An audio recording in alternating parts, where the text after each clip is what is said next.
Good morning student. आज हम monsoon विषय पर चर्चा करेंगे।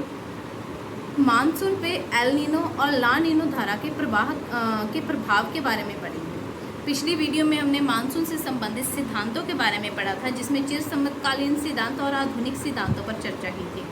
यानी कि प्राचीन काल से जो सिद्धांत चले आ रहे हैं और आधुनिक काल में वैज्ञानिकों ने आके उसमें कुछ परिवर्तन देखे या कुछ परिवर्तन महसूस किए, तो उनसे संबंधित जो सिद्धांत थे उनके बारे में हमने चर्चा कर ली है पिछली वीडियो में।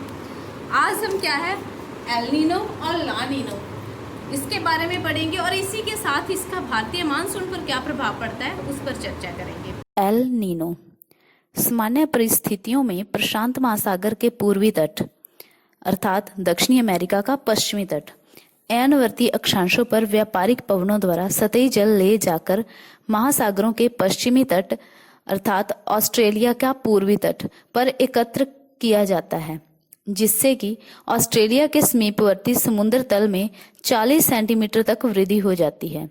क्योंकि यह सतही जल गर्म होता है, इसलिए समुद्र तल के जल स्तर में वृद्धि के साथ साथ तापमान में भी 4 डिग्री से 8 डिग्री सेंटीग्रेड तक वृद्धि हो जाती है। तापमान अधिकता के कारण महासागर के पश्चिमी तट पर न्यून वायुदाब बन जाता है, जबकि महासागर के पूर्वी तट अर्थात दक्षिणी अमेरिका का पश्चिमी तट पर सतही जल हटाए जाने के कारण क्षतिपूर्ति हेतु महासागरीय गहराई से शीतल जल ऊपरी सतह पर आ जाता है, जिसे वाटर अपवेलिंग कहते हैं। इसी क्रिया से दक्षिणी अमेरिका के पश्चिमी तट पर ठंडी जलधारा पीरू का निर्माण होता है, जो फाइटोप्लैंक्टन क्या होता है, समुद्री वनस्पति हेतु उपयुक्त है, जिससे यहाँ मछलियां पाई जाती हैं। चूंकि महासागर के पूर्वी तट पर उच्च वायुदाब होता है, तो यहाँ सामान्य मौसम शुष्क रहता है, जबकि महासागर के पश्चिमी तट पर न्यून वायुदाब होता है, तो यहाँ पर वर्षा होती है। अब बात करें एल नीनो की उत्पत्ति व प्रभाव की, तो एल नीनो की उत्पत्ति का संबंध 2 मौसमी घटनाओं से है। 2 मौसमी घटनाओं में अगर बात करते हैं तो पहली घटना है वाकर संचरण और दूसरी घटना है दक्षिणी दोलन। सबसे पहले बात करें वाकर परिसंचरण क्या होता है, तो जब महासागरों के पूर्वी तट पर वाटर अपवेलिंग की क्रिया होती है तथा पश्चिमी तट पर पवन प्रवाह के कारण समुद्री जल स्तर में वृद्धि होती है, तब उष्ण जल के ऊपर से चलने वाली पवन को अस्थायित्व उत्पन्न हो जाता है, जिससे कि पवन का वेग तूफानी हो जाता है। जब पवन का प्रवाह और तीव्र हो जाता है तथा वाटर अपवेलिंग की क्रिया भी तीव्र हो जाती है, तो तीव्र गति से शीतल जल के सतह पर आने से इसके संपर्क में आने वाली वायु भी शीतल होने से वायु में स्थायित्व उत्पन्न हो जाता है, जिससे पवन के वेग में भी कमी हो जाती है। इस प्रकार के बड़े पैमाने पर होने वाली परिसंचरण को ही वाकर परिसंचरण कहते हैं। अब बात करें दक्षिणी दोलन की, तो दक्षिणी दोलन एल नीनो के कारण दक्षिणी महासागर में उत्पन्न होने वाले दोलन को इनसो यानी कि एल नीनो साउथ ऑसिलेशंस कहलाता है। भूमध्य रेखीय क्षेत्रों में उच्च ताप और निम्न वायुदाब के कारण दोनों गोलार्धों की व्यापारिक हवाओं का अभिसंचरण होता है, जिससे यहाँ पर ITC-Z का निर्माण हो जाता है। ITC-Z क्या होता है, अंतर उष्णकटिबंधीय अभिसरण मेखला। तो यह ITC-Z मेखला का सूर्य के उत्तरायण तथा दक्षिणायन के कारण स्थानांतरण क्रमशः भूमध्य रेखा से उत्तर व दक्षिण की ओर होता है। सूर्य के दक्षिणायन के साथ जब ITC-Z दक्षिणी गोलार्ध की ओर खिसकती है, तब कई बार प्रति विषुवतीय धारा गर्म जल पीरू तट के सहारे दक्षिण की ओर प्रवाहित होता है। यही एल नीनो की धारा कहलाती है, जो वास्तव में प्रति विषुवतीय धारा का ही दक्षिणतम विस्तार है। यहाँ पर गर्म जल के विस्तार के कारण वाटर अपवेलिंग की क्रिया समाप्त हो जाती है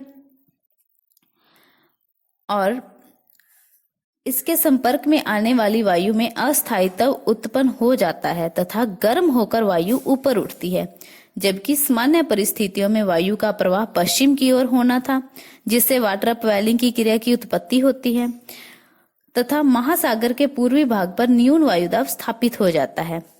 इस समय एल नीनो के पीरू के तट के सहारे दक्षिण तथा उष्ण जल स्थापित होने के कारण जल का तापमान 14 डिग्री फ़ारेनहाइट अधिक हो जाता है, जिसे समुद्र का बुखार कहा जाता है। बहुत बार एग्जाम में आता है कि समुद्र का बुखार किसे कहते हैं, तो ध्यान में रखना, महासागर के पश्चिमी भाग में व्यापारिक हवाओं के बंद होने के कारण यहाँ पछुआ पवन प्रवाह होने लगता है तथा यहाँ पर सतही जल जो कि गर्म जल है महासागर के पूर्वी भाग में जमा होने लगता है, जिससे पूर्वी भाग का वायुदाब न्यून होने में सहायता करता है, जबकि पश्चिमी तट पर वाटर अपवेलिंग की क्रिया के कारण यहाँ उच्च वायुदाब का निर्माण होता है।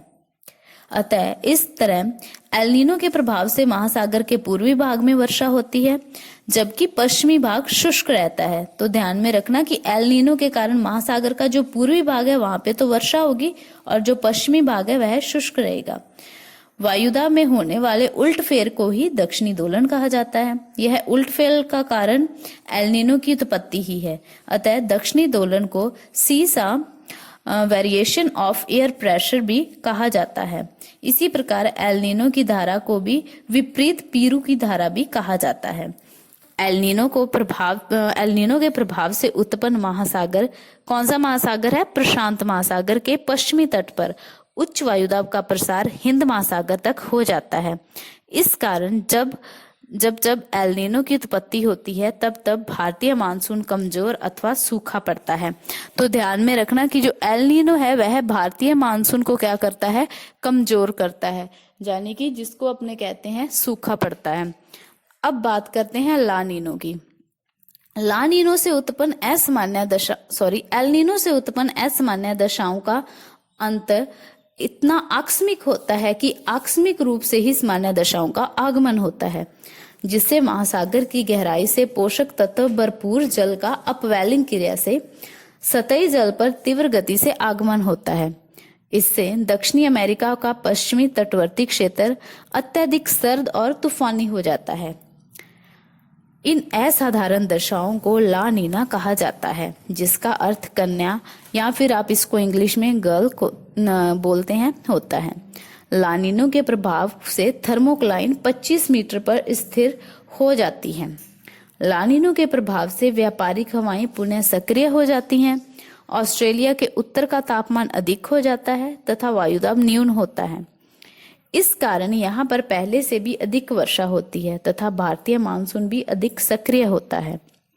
अगर एग्जाम्पल के तौर पर लें तो 1977 से 78 में एल नीनो के बाद ला नीनो लगभग 18 माह तक बनी रही। इसी प्रकार उत्पन्न समुद्री धाराओं तथा वायुमंडलीय प्रणाली को ला नाडा कहते हैं। ला नाडा का शाब्दिक अर्थ सामान्य अवस्था होता है, इसलिए ला नीनो को ही ला नाडा कहते हैं। अब इसे ध्यान में रखना, ये अक्सर एग्जाम में क्वेश्चन पुट होता है कि एल नीनो का भारतीय मानसून पर क्या प्रभाव पड़ता है और ला नीनो का भारतीय मानसून पर क्या प्रभाव पड़ता है। अगर बात करते हैं एल नीनो की, तो एल नीनो से आपको पहले ही बताया कि भारतीय मानसून क्या है? कमजोर होता है, या फिर आप ऐसे भी कह सकते हो कि भारतीय मानसून में या भारत में उस समय सूखा पड़ता है। और वहीं बात करें हम ला नीनो की, तो ला नीनो क्या करता है? भारतीय मानसून को प्रबल बना देता है, यानी कि बहुत तेज बना देता है। ला नीनो के कारण भारत में बहुत अधिक वर्षा होती है। तो इस चीज को ध्यान में रखना कि एल नीनो भारतीय मानसून को कमजोर करेगा और ला नीनो भारतीय मानसून को प्रबल करेगा। तो यह था एल नीनो और ला नीनो का भारतीय मानसून पर प्रभाव। अब नेक्स्ट वीडियो में हम इससे आगे वाले टॉपिक पर चर्चा करेंगे। Thank you.